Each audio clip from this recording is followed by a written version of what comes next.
Raining money. Based on actual events. As father always said when we asked for a little extra cash, do you think money just rains down from the sky? Well, in the case of today's story, yes. Imagine driving down the highway when suddenly your vehicle is surrounded by things flying around in the air. One sticks to your windshield and you suddenly realize, it's money. Money, flying and scattering all over the highway, and piling up on the sides of the road. We don't need to ask what you would do.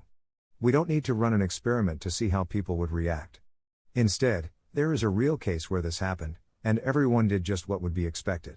They stopped their cars and got out, and starting chasing money, putting it into their pockets, shirts, jackets, purses, or anything else that would hold the money.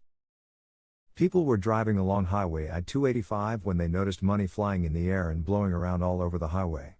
Apparently, an armored vehicle was transferring money from one bank to another. There was a problem with the truck store.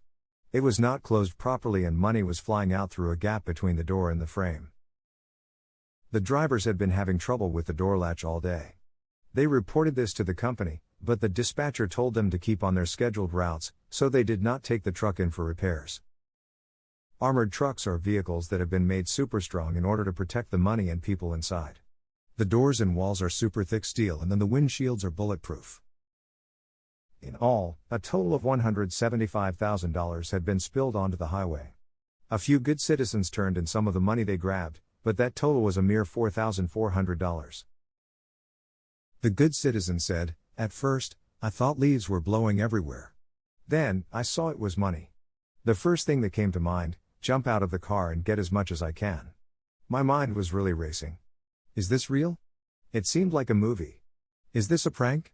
I wasn't sure what was going on." But some time later, the good citizen decided he should turn the money in. My parents have always taught me that the greatest riches anyone can have is honesty and integrity. It may seem strange to others, but it really felt good doing the right thing. Police sent out a warning to others that keeping the money was not finders keepers. "If you have this money," said the chief, "you have committed a crime. It is theft." He continued the warning saying, "We have video of the incident. We have pictures of your car tags." One lawyer disagrees. This isn't a crime. The company lost their money because of their own negligence. This was not some kind of natural accident. The security company spokesperson said, "It doesn't matter whether or not it's a crime, that money is long gone. We'll never get it back."